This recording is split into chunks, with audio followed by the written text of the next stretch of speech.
Hello, everybody. My name is Laura Anderson. I am your professor for this course, Theories in Counseling and Psychotherapy, which is Psychology 3538 here at Crown College. I wanted to take a moment with you today to go over our class syllabus as I found that it can be really helpful to have a moment to explain all of the assignments and just kind of let you know about the dynamics of the course, how I teach, expectations, all those fun sorts of things. So again, I wanted to say welcome. As you will see on the professor introduction page, I've been teaching at Crown for quite a while. I teach a variety of different courses, and so I've probably seen a bunch of you in some of the other courses I teach, such as crisis intervention, group dynamics, personality theories, and a few other courses. So what we're going to do here on this video today is we're going to go through the course syllabus. So if you want, you can go onto our course shell and go ahead and pull that up, as we'll kind of be going down in a methodical manner. What I do request is that you go through this entire video, watch the entire thing before you ask any questions about the course assignments, these sorts of things.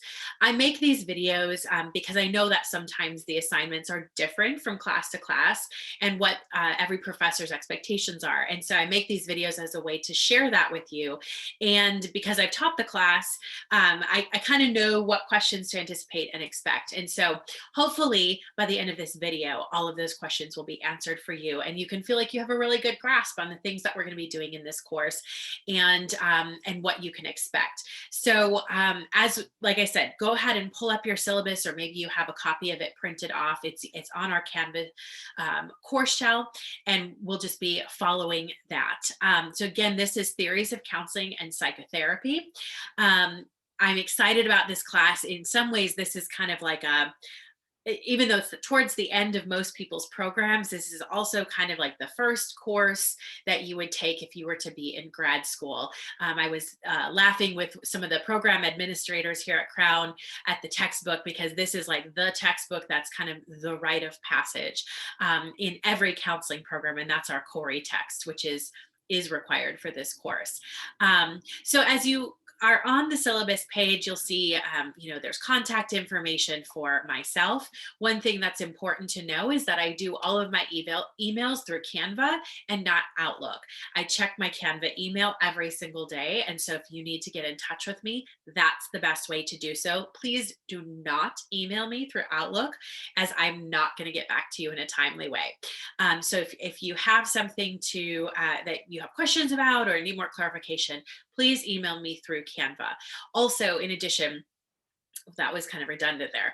In addition, all of your course assignments need to be uploaded through Canva. They cannot be emailed, again, through Outlook or any other way. The reason why is accountability and grading, and it keeps track of all of the assignments. So Canva is going to be our hub. Make sure that all assignments and emails do go through Canva. So you'll see there's contact information there. My email is there, but you can just go to the little hyperlinks on the left side of the screen, and you'll see the email inbox, and that's where you can email me from. There's a brief course description. This course is an introduction to just kind of the main theories and approaches to counseling and psychotherapy. So we're going to read a bunch of different modalities, principles, techniques, and different applications. And through this course, you'll be learning all of the different major concepts and theories within psychotherapy and counseling.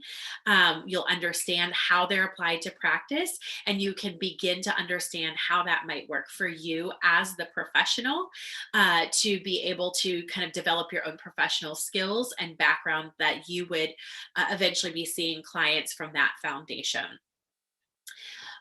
The course materials that you need, really, of course, you need internet, but you also will need our textbooks. And one of those can be found on Sedage. So the Corey text, which is the Theory and Practice of Counseling and Psychotherapy, the 10th edition, you can actually access that through Sedage. You will you all have your access through there, or you can go to the Crown Bookstore and get that. That's going to be the main textbook, especially for our final paper. But then we also have the Cloud and Townsend textbook, which is How People Grow, What the Bible Reveals About Personal Growth. And so that's something that you can get either through the Crown Bookstore or through Amazon. You are going to need both of those textbooks at the beginning of this course, because we use both of those textbooks every single week, both in our group discussion boards as well as our assignments. So if you don't have those, please make every effort to do so within the next few days, because starting week 1, we will be using those textbooks, and you'll see in our course assignments that there is readings, a few chapters from each of those books every single week. So you are going to need that. The other recommended textbook that we have here is the APA manual. And so it's APA 7. Crown has switched over to that as of this last school year. So there are some differences between APA 6, which is the writing style that most of you started your program with, but we've switched over to the 7th edition. And so there are a few different things. Those are really easy to look up if you go onto the Purdue OWL, which is Online Writing Center, or just the APA kind of main website, or you can Google it to see what some of those differences are. But we are using APA 7 in this course. And so you can see that there is a recommended pocket style manual for APA if you choose to get that, or you can use the online resources as well. So we're going to move on to the course assignments, and this is going to be the bulk of the video, because I want to make sure that each of you have an adequate explanation of what each of these course assignments are, what my expectations are, and answer any other lingering questions. So you will see a whole list here. We're going to just go through them. So again, follow along if you would like to. We've got reading assignments, and like I said before, this is something that you will need both textbooks for this class, because there's significant reading assignments from each textbook every week. You'll notice that the majority of our discussion board questions come from the Cloud and Townsend book, but they are informed by the Corey text, and the Corey text is going to be what you're needing to use for the different lecturettes, quizzes, and ultimately the final paper. So the reading assignments will be the primary way that you're gathering information for what you need for all of our assignments. And that's where we draw the questions out of, and the information for our final assignment. So again, make sure you have those books. The next assignment is the lecturette and questions, and this is where you're going to need that Senage access into MindTap. So every single week, there are some videos, or what they're calling lecturettes, and they go over the various chapters from the Corey text. And then there's corresponding questions that go with each one of the lecturettes, and this just helps you better expand the knowledge, have an understanding of what it is that we're learning and how you might be able to apply that.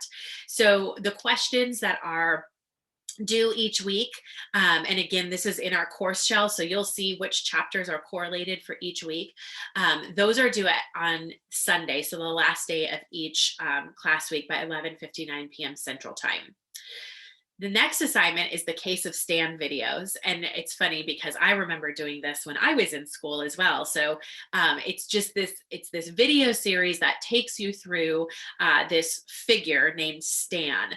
And you will see different modalities and applications and interventions that are used. And so every week, there's at least one video. Usually there's 2 videos, sometimes 3, in the Case of Stan, that you're going to go ahead and watch those videos, and then you're going to take a quiz or answer the associated questions with each video each week.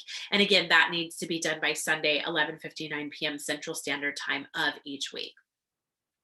The next assignment is our chapter quizzes, and these are all based off of the Corey textbook. So again, even though we have the Cloud and Townsend textbook that will be the basis for our threaded discussions, which we'll talk about next, the Corey text is going to be what we're going to use for almost all of the other assignments. So you'll need access to that in Senage, and every single week there's about 2 chapters that you'll read from the Corey textbook, and then you're going to go ahead and do the quiz in MindTap. This is an open book quiz. You are welcome to sift through the book. If you have a copy in front of you, or if you want to use your online copy, that's fine. You certainly do not need to try to memorize this information. please use your quiz. Please use your notes. But this is just a way to help you really kind of solidify the information that you're learning. So there's, I think, usually 2 quizzes every single week, and each quiz is worth 25 points. So those are, make sure you don't forget about that. I've had students in other classes who just forget to take the quizzes, and those are a huge chunk of the grade. And so make sure that those are in by Sunday of each week, and don't get behind on those. The next assignment, and this is of course very typical to each class, but I like to talk about this in relation to how I teach classes, and those are the threaded discussions. And this is the primary way that we are able to actually create more of a classroom setting, which is why I love it so much. Online learning has a huge, it's just such an advantage that we have access to be able to come from all over the country and all over the world and have access to great education. But of course, one of the things that we miss is that classroom interaction, which is also very important. And so I really appreciate the threaded discussions, because this is where we can start to have more of that sense of community, to be able to interact with your classmates and to learn from them, to grapple with your own opinions. I really view this, for me as the professor, as a way to really push you, not in a mean way or anything, but to think outside the box. And if you've been in my courses before, you know that this is something I do, and it's not a way to try to get you to change beliefs or ask existential questions. That might happen. That's not my goal, but it's really to kind of push you outside of the box of where we normally think about things. One of the things that I've learned the further I've gotten into therapy, both myself as a client, but also with my own clients, is that so many of the things that I think are normal or really black and white, cut and dry issues, are not. When you have people sitting in front of you, even the textbook doesn't hold up. It's very difficult to put somebody into a textbook and say, this is how you are. Rather, we use textbooks and other resources to inform how we might interact with somebody, but each person is different. And so I use these classroom discussions, or the threaded discussions, as a way to kind of expand a bit, to get you used to how we actually might think in a counseling session, that it isn't so cut and dry, but that everybody sitting in front of us is going to have different stories and different experiences, and they bring that in, and that should help inform how we work with somebody. So I do that primarily through the threaded discussion. So every single week we have a threaded discussion. I believe almost all of the threaded discussions questions come from the Cloud and Townsend book. So you'll see them in our course shell. Of course, the main requirements are the same as every single class. You do need to have your first response up by Thursday of every single week, and then respond to at least 2 classmates by Sunday of the following week. And really the goal of this is to kind of expand the discussion. So I'm not looking for things like, I agree, I really like this, that was really good, great point. If you agree, I want to know why you agree. If you don't agree, I want to know that, of course, in a respectful way, but push the conversation a little bit further. What are your thoughts about this? Have you thought about it this way? I used to think like this, but after reading your post, that really causes me to kind of expand my own knowledge, my own experiences, or I'm reflecting in a different way. So I really want you to be able to kind of use this as a way, just like if we were talking in class back and forth. One of the things that I like to do, and again, you know this if you've had me as a professor before, is I ask hard response questions. So I look at everything that everybody has written, and then I go back in and I try to ask thought-provoking questions. And I'm not going to lie, some of them might feel a little bit uncomfortable. Again, I don't do that to try to, get you to change beliefs or anything. It's to expand your knowledge. I don't want those cookie cutter responses. I want you to be able to to think through things in a way that might help you be able to better interact with future clients. And so sometimes that means I play the devil's advocate. Sometimes it means I really press you to give a more tangible example, or to I might give you a client situation of my own and say, what would you do in this situation? Again, the goal is not to frustrate you. Rather, it's just to help you kind of reflect and experience things in a different way. So I typically ask 2 or 3 of those questions every week. And again, it's based off of what you all are posting. And I will let everybody know, hey, I went and posted additional follow-up questions under a couple people's posts. Please take time to go and read through. You are not required to respond to them, but I welcome the response because I think that can create a lot of engagement and dialogue to help you kind of grapple with things that maybe you haven't thought of before. So please consider that, as part of your follow-up responses, please consider also responding to some of those questions, rather than just, again, agreeing with other classmates and that sort of thing. So again, your initial response is due by Thursday of every single week. And then your 2 follow-up responses are due by Sunday of that week. And yeah, I'm excited to get to know each of you more through that medium. So the last assignment, and this of course is the biggest assignment in our course, and is the final paper, which is due the final week of class. So there's 2 sections in this paper. The first section is you are going to use the Corey text, and you're going to pick out one particular theory that Corey talks about. So again, the different theories that you are reviewing through Senage and through MindTap, the quizzes that you're taking, you're going to take one of them, and it might be something that you really resonated with. It might be something that you actually really didn't resonate with. It might be a theory that you found interesting, or perhaps a theory that you would want to know more about. So you're going to choose one of those, and you're going to go through and you're going to explain the origins of that theory, who came up with it, how did it all come about, kind of the basic philosophical foundations of those theories. So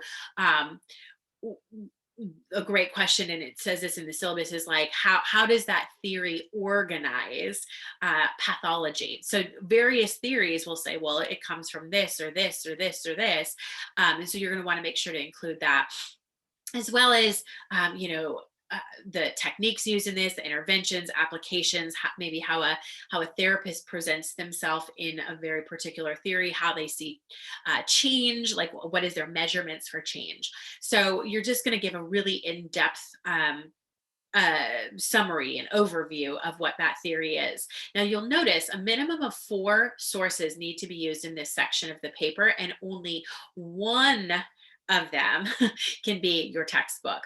And truly your textbook should be the one that you use the most. So what else does that mean? That means you're going to have to go into the academic libraries, and you're going to have to find some articles based on these theories, the people who created these theories. Now, typically in a research paper, we look for these resources and references to be 5, no more than 10 years old. However, when we're talking about different theories, we might need to go back to the origins of those theories, which might be more like 50 to 100 years ago. So if you're going to use some of like the original text, say like you're reviewing humanistic theory by Carl Rogers, well, you might need to go back to some of his original writings or some of his original articles to be able to draw from that. So that would be appropriate to use a reference that is more than 5 or 10 years. However, if you're talking about research, research shows this, or, people that come from this philosophy tend to see these types of clients who do this kind of work, you are going to need to do something a bit more recent. And again, I'm going to ask that it stays within that 10-year period. So again, a minimum of 4 resources. Our textbook, our Corey textbook, can be one. You can use the Cloud and Townsend textbook, but that does not actually count as a resource, because that the information that it's addressing in that is actually doesn't kind of correlate with the specific philosophies that we're talking about or theories that we're talking about from the Corey text. So minimum of 4 sources. So that part of the paper needs to be at least 4 pages long, and it needs to be in APA format, which we'll talk about in a moment. The second part of that paper needs to be at least 2 pages long, and you're 2 pages long, and you're going to use that theory that you talked about in the first section, and you're going to talk about it as it relates to a Christian worldview. So how could we integrate this theory into a Christian practice of counseling or Christian counseling setting? What are the things that you might agree with or disagree with? What works? What feels helpful? What doesn't feel helpful? What might you take out completely, and why is that? What and why do you resonate with that or not resonate with that? So that part of the paper needs to be at least 2 pages. So we're looking at a paper that needs to be at least 6 pages long. Of course, that's APA, so it is double spaced. Your reference pages, your abstract, and your title pages are not included in those 6 pages. So it needs to be 6 pages of content and then the other pages outside of that. Again, that paper is due the final week of class, that Sunday of week 7. So couple things that we're going to talk about with APA, because this is an APA related course. And so that means that all of your writings do need to be done in APA. Of course, your questions that you're answering from MindTap, the quizzes, those don't need to be in APA. But our threaded discussions in our final paper, I do require APA formatting. So if you are unfamiliar with that, this is a perfect course to be able to start to get familiar. That is part of the grading process. You can look on the grading rubrics and you will see that there is a section where you are graded on your APA formatting. Now, the lovely part of me being a current PhD student about to be done is that I also write an APA every single day. So the blessing is you get up-to-date information. The curse is that I'm very picky. Now, I don't mark off, 50% for not writing an APA format. I will give you feedback, but the expectation is that this is a place for you to begin learning and practicing using it. So you'll often see, even in the threaded discussions, where I will make notes that says APA resources for the class. Please make sure you read that, because in that I actually put the actual kind of APA corrections, standards, formatting for particular topics, whether that's how to cite a source, how to use page numbers, block quotes, direct quotes, paraphrasing, all of these sorts of APA kind of like nitpicky things. But then the goal of me doing that is so that you start to learn, but then also incorporate that both into your threaded discussion post as well as your final paper. So again, APA is the standard for this course. And I know that some professors are different in how they do APA, but I stick to the actual APA standards. And so that is kind of what I'm measuring or grading against. So I just want to make sure that that's very clear from the beginning. In terms of grading and assignments, I try to be really diligent to get your assignments back to you as soon as possible. Now, and that usually means within 1 week. I try to do it even before then. However, there's several assignments where you're going to know right away what your grade is, and the things like the quizzes and whatnot. You'll have an idea, and you'll see those pop into the grade book. I usually try to get great threaded discussions done by within a couple days of the week ending. So I do try to stick pretty rigidly to the due dates. I do know that life happens. There's extenuating circumstances. There are certain times where there are just unforeseen things that we cannot plan for that get in the way of being able to submit assignments. And so I do understand that, and I do make allowances for that. What I ask, though, is that you be upfront with me and proactive.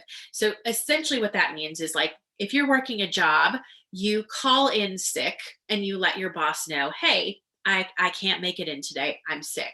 You don't wait until you get better and then go in and let your boss know, hey, by the way, I was sick. You're just letting them know. I have that same expectation. So if there's something going on, all you need to do is let me know, and we can discuss a new due date that will work for you based on your situation, and making sure that you're staying up to date with work so you're not getting too far behind. So if a situation is coming up, I'm sick, something happened with my family, whatever, please let me know. We are all adults in this class, so I understand that school is not the only thing that you're doing. Many of you have full-time jobs, part-time jobs, kids, partners, hobbies, activities.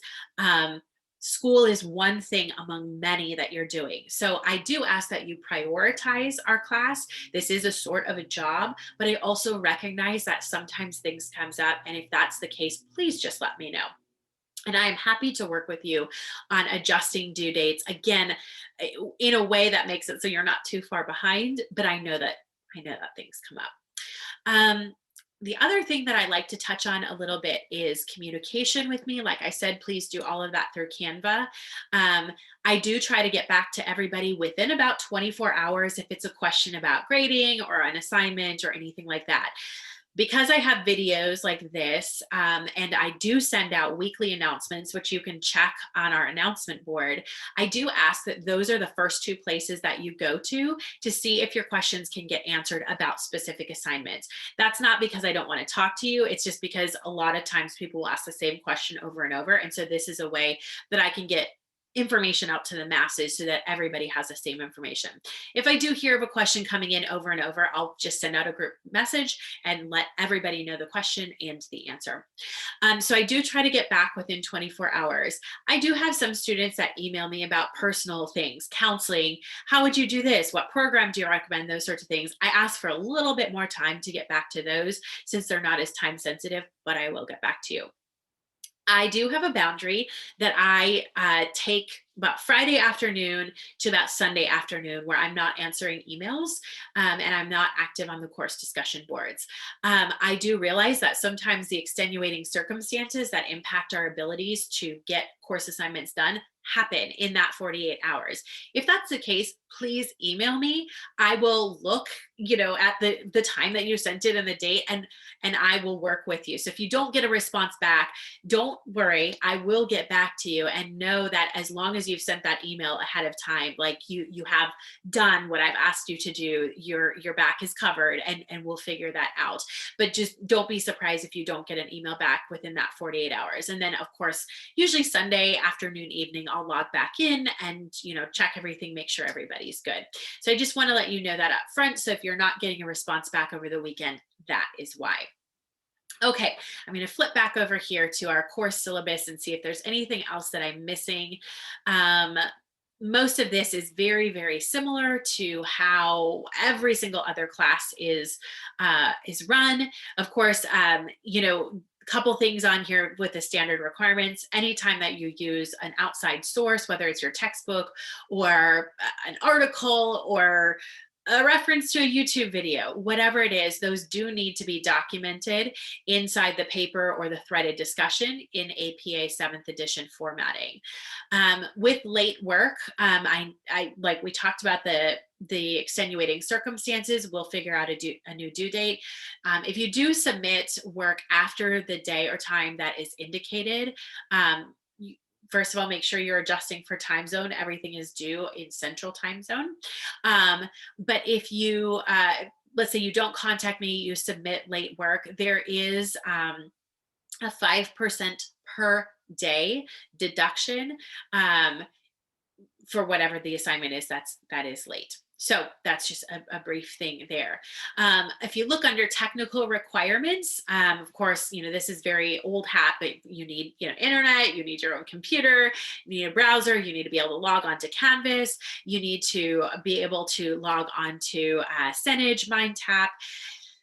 You also need to make sure that you have Microsoft Office, specifically Microsoft Word, not words plural, Microsoft Word.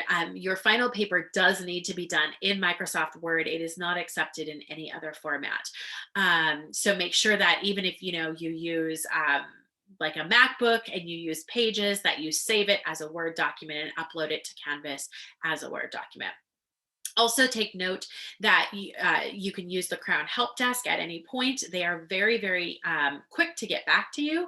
The reason I say this is because I, as the instructor, have very little kind of ability to do anything technical on this course shell. They set everything up. So if there's email that's not working, or you're unable to, click to a certain page or whatnot, you can let me know, but I'm going to direct you to the Crown Help Desk every single time. They are far more knowledgeable, and they will give you far more information. I will probably just confuse you. So helpdesk@crown.edu, or there's a number that you can call as well. Additionally, if you're having problems within Senage MindTap, there is like a help desk or an information center that they have there too. And they are going to be the best point of contact for that, because again, I can't kind of finagle around within those courses. They would have to do that.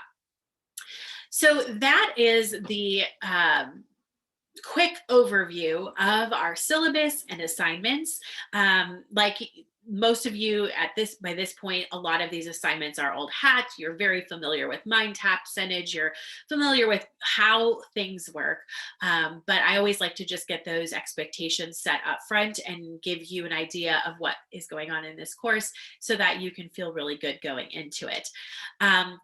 As you know, you're watching this video, you're probably right at week 0. And so in the next few days, of course, make sure that you do that introduction post, go through the course shell, make sure that you have our course key, log into Senage, get familiar with the course. I would also encourage you to start kind of just perusing the Corey text and looking to see what methods and theories stand out to you for that final paper. I always encourage people to start writing that paper before the last week of class, so it doesn't have to be so much of a crunch time. One quick note on that is that final paper, we're here day 1, we know when it's due. I am not as sympathetic to asking for extension requests on the final paper, unless there's extenuating circumstances, because we know about it from this point on. So please be working on it now. Start, as you're reading the Corey text and you're noticing what really resonates with you. Keep that in mind. Start writing that paper so that by the week 7, you're not starting from scratch. You have a good idea of where you want to go, and that way you're also not feeling overwhelmed. So that's the one assignment where I have a little bit harder of a time offering a lot of extensions, again, unless there's those extenuating circumstances, because we know about this paper all the way from the beginning. So I'm going to leave it at that. Here you can see my little dog over there. Sorry if she's a distraction. I'm excited to start this class with you. Like I said, this feels like a very pivotal class, especially for those of you who are planning on going on with your education to your master's degree. Keep this textbook, because you'll probably be using it again. But this is a real kind of basic foundational text that we're using, and the things that we're doing in this class that will really help inform you as you move on into psychology, counseling, therapy. These are invaluable methods and theories that you're learning. And I still draw back into what I've learned in these classes. I think I took a theories of counseling and psychotherapy class. My first one was probably close to 20 years ago, and there's still elements of the Corey text, because we use that book too, that I draw back from, and I use that. And so this is very valuable information. I'm excited to be your professor. I'm excited to get to know each one of you, maybe some of you for the first time, and for many of you, because I've had you in courses before, I'm excited to be able to continue to get to know you. So please make sure that after you watch this video, you head over to the group discussion board, introduce yourself to the class, let us know a little bit about you, where you're at in the program, what your goals are after this program, maybe where you work, family, live, all those sorts of things. I think it's a great way to get to know one another and start to develop a community. So I am very thankful for each one of you. After reading this book, or after watching this video, after going through the course shell, if there's still questions, please reach out to me through Canvas email, and we will get all of those questions taken care of. Make sure you're getting your textbooks. If you don't have those right now, please as soon as this video is over and you go to our group discussion board, then go to the Crown Bookstore next and get those textbooks ordered. Of course, one of them you can get almost immediately through Senage, but that Cloud and Townsend book, if you need to order it through the bookstore, through Amazon, get that taken care of before we get into week one, where you're going to need to work to use those books. So have a wonderful rest of the day. I look forward to getting to know each one of you a little bit more and a little bit better. And I will see you on the discussion board.